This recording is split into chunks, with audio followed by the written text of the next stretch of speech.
یہ ہے مقبوض بلوچستان۔ آج منگل 25 مارچ سال 2025 ہے۔ بلوچستان ٹوڈے سے آج کے علاقائی خبروں کے ساتھ میں ہوں آپ کا میزبان الیاس بلوچ۔ کوئٹہ گوادر پاکستانی خفیہ اداروں کے ہاتھوں 2 بچیوں سمیت 8 افراد جبری لاپتہ، جبکہ ایک بازیاب ہوا۔ بلوچستان بھر میں 5ویں روز بھی پی وائی سی کی احتجاجی مظاہروں، دھرنوں اور شاہراہوں کی بندش فورسز کے ساتھ آنکھ مچولی کا سلسلہ جاری رہا۔ متعدد مظاہرین فائرنگ سے زخمی ہوئے ہیں، جبکہ کراچی میں لالہ وہاب سمیت دیگر خواتین گرفتار ہوئے ہیں۔ کلات میں پاکستانی فورسز کی فوج کشی جاری، مسلح افراد نے حملہ کر کے 4 اہلکار ہلاک کر دیے، جبکہ ان کا اسلحہ لے گئے۔ بی ایل اے نے حملے کی ذمہ داری قبول کی ہے۔ بی این پی نے ڈاکٹر مہرنگ بلوچ، لالہ وہاب اور دیگر کی گرفتاریوں کے خلاف 25 مارچ کو شٹر ڈاؤن، 26 مارچ کو مظاہرے اور 28 مارچ کو سردار اختر جان مینگل کی قیادت میں وڈ سے کوئٹہ تک لانگ مارچ کرنے کا اعلان کیا ہے۔ بلوچ یکجہتی کمیٹی نے بلوچستان بھر میں احتجاج کرنے کا اعلان کر دیا۔ خاران خفیہ کارندوں کے ٹھکانے پر دستی بم حملہ، 2 کارندے شدید زخمی ہو گئے ہیں، جن میں سے ایک کی حالت نازک بتائی جا رہی ہے۔ وڈ پولیس تھانے پر مسلح افراد کی فائرنگ، کمک کے لیے آنے والے ایف سی اہلکاروں کو بھی نشانہ بنایا گیا، تاہم نقصانات بارے معلومات نہیں مل سکے ہیں۔ ڈیرہ غازی خان پولیس چوکی سخی سرور پر حملے کی ذمہ داری بلوچ نیشنلسٹ آرمی نے قبول کی ہے۔ زہری میں مسلح افراد نے کاشتکار کو قتل کر دیا۔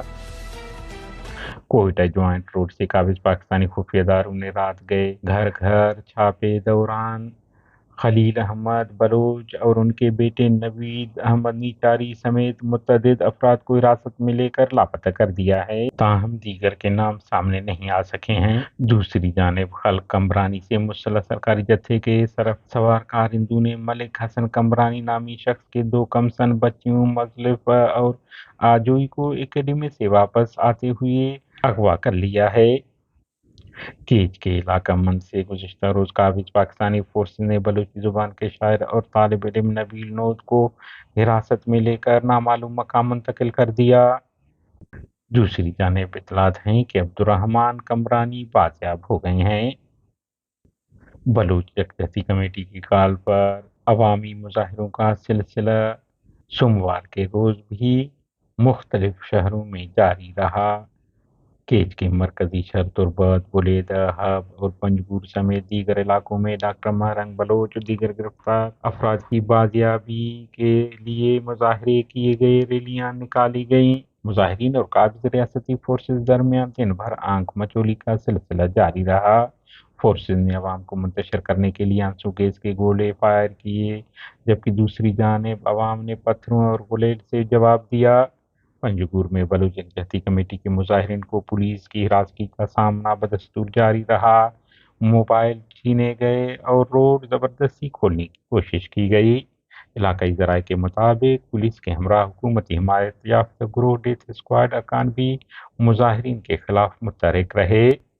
کوئٹہ میں احتجاجی دھرنے کے موقع پر پولیس کی بھاری نفری نے بروری روڈ پر دھرنا گاہ کو مکمل پولیس کے محاصرے میں رکھا۔ دھرنا گاہ پہنچنے والے افراد کو حراست میں لے لیا گیا۔ بی وائی سی کے ترجمان نے کہا ہے کہ کوئٹہ کمرانی روڈ پر شہباز خان چوک پر سیکیورٹی فورسز نے ایک بار پھر مظاہرین پر وحشیانہ تشدد کیا، جس میں متعدد مظاہرین زخمی ہو گئے۔ کراچی میں بی وائی سی کے مرکزی رہنما لالہ وہاب سمیدین سمیت متعدد خواتین حضرات گرفتار ہوئے اور انہیں تشدد کا نشانہ بنایا گیا۔